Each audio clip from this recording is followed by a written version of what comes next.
Hola, hola, mis amores, and welcome back to your favorite channel for learning Spanish, Everyday Español, conmigo, Profe Madison. Today, we're going to focus on the subjunctive, but only in the terms of impersonal expressions and how these impersonal expressions trigger us to use the subjunctive. So a lot of times when you're learning the subjunctive, people give you these categories, and I like to focus on the acronym to help you remember WEIRDO. And you're like, what? Profe, you're a weirdo. What does weirdo mean? Weirdo is actually a acronym that I like to use to help people know when to use the subjunctive. So we have the W that stands for wishes or wants. We have the E that stands for emotions. We have the I that stands for impersonal expressions. We have the R that stands for recommendations. We have the D that stands for doubts. And then we have the O at the end that stands for ojalá, which means like hopefully. So today we're really just going to hone in on the I part of weirdo, the impersonal expressions, and how we use these for the subjunctive. Learning how to use the subjunctive really pumps up your proficiency level. It shows that you're more advanced and that you're at least trying to use it. So I don't want you guys to sweat it and think that you have to be perfect 100% of the time, because honestly, you don't, and it's okay. You're going to learn, you're going to make mistakes, but learning how to try to incorporate the subjunctive is going to up your proficiency level for sure. So the way that I like to teach the subjunctive is just by putting it and showing kids in context before pointing out it's the subjunctive, so that they're hearing it and they're exposed to all this input of the subjunctive without even realizing it. But if you're now been exposed to it, or you are like, I have a subjunctive test tomorrow, please help. I'm here to help you and dive a little bit more into the grammar side of the subjunctive. So what the heck does impersonal expression even mean? So they kind of work like emotions. So if somebody is expressing their personal opinion or viewpoint on something, they're usually using an impersonal expression where they're stating their opinion and it's not based on fact or truth. So let's think of some examples. So if I say, es importante que, it's important that, okay? I'm just giving some kind of recommendation, my opinion on something. That is an impersonal expression. Es bueno que, it's good that. Again, kind of my own opinion. I'm expressing my own viewpoint on that. So impersonal expressions are pretty easy to recognize because they follow this pattern. Es plus an adjective plus que is going to trigger the subjunctive. But remember, it's only going to trigger the subjunctive if we're speaking not about facts. We're expressing opinions, feelings, our personal viewpoint on something. So for example, if I said, es verdad que, that you're like, okay, that follows the impersonal expression formula, but I'm saying it's true that. I'm stating a fact, I'm stating a truth. You would not use the subjunctive there. But we're just really going to focus on working like emotions. So, es importante que, es bueno que, es malo que, es complicado que.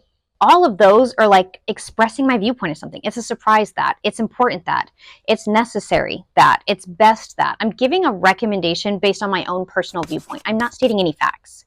So all of these are automatically going to trigger the subjunctive for you in Spanish.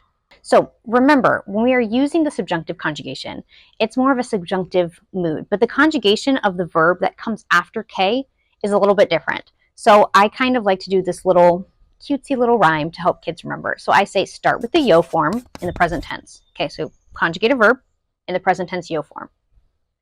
Start with yo, drop the O at the end of the word, switch the vowel, and there you go. So start with yo, drop the O, switch the vowel, there you go. That's just a brief little thing to maybe help you remember it. But remember, it's always conjugating the verb, but then using the opposite vowel ending than what you would normally use. That's how we are expressing the subjunctive. Now that was just a quick little overview of the subjunctive as a reminder, but what we're going to do now is I'm going to give you a couple sentences, a couple examples, and I'm going to give you two verb choices. One that's in the subjunctive or one that's in the indicative, and you're going to think, okay, does this impersonal expression trigger the use of the subjunctive? All right, so our first example, if I say, es probable que mis amigos Marcos y María blank comer. All right, so which verb choice am I going to put in there? I'm going to say quieran or quieren. Remember, I'm conjugating it in the present tense subjunctive form for ellos because I'm referring to Marcos y María. Drum roll, please. The answer to this one is going to be the subjunctive. We're going to say, es probable que María y Marcos quieran comer. quieran comer. Now, we're saying it's probable that, or it's possible that. Again, I'm stating an opinion. I'm using kind of like my viewpoint and saying, I think that they kind of want to eat, or it's probable that they want to eat. So I'm using that subjunctive. It triggered it. All right, are you ready for our next example? If I said, es verdad que ella blank mi mamá. Am I going to fill it in with es mi mamá o sea mi mamá? Let's think about it.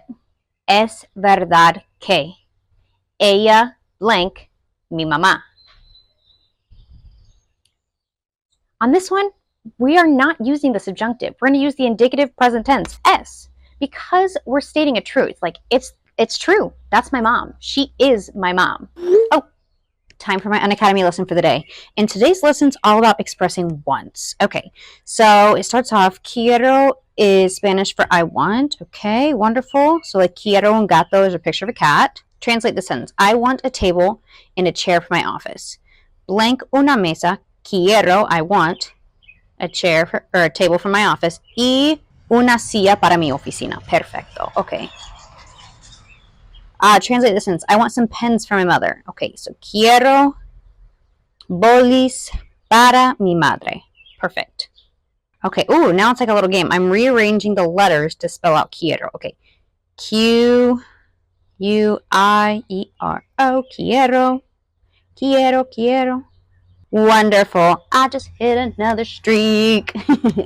Thanks for letting me play and complete my lesson for the day on the Unacademy app. All right, let's do another example. If I said, es bueno que tú blank amigos nuevos. Am I going to fill that in with tengas or tienes? Es bueno que tú tengas amigos nuevos o es bueno que tú tienes amigos nuevos?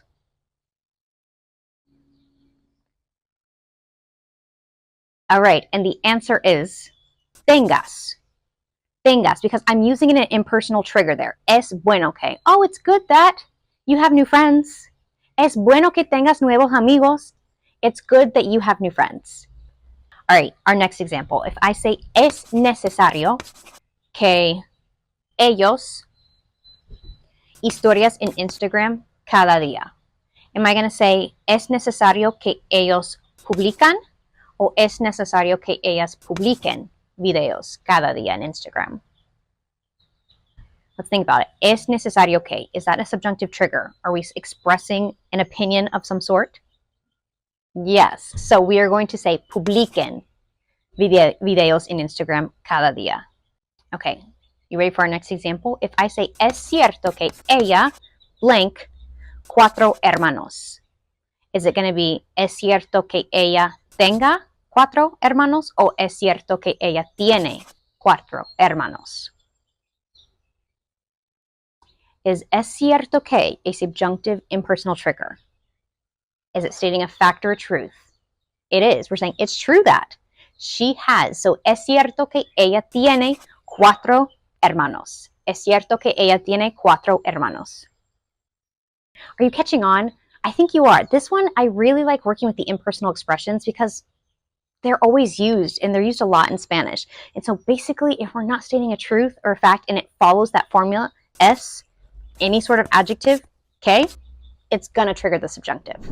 All right, guys, I hope today's lesson was helpful for you on using the subjunctive with impersonal expressions.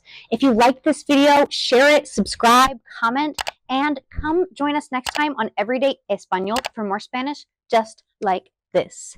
Adios, mis amigos. Me voy.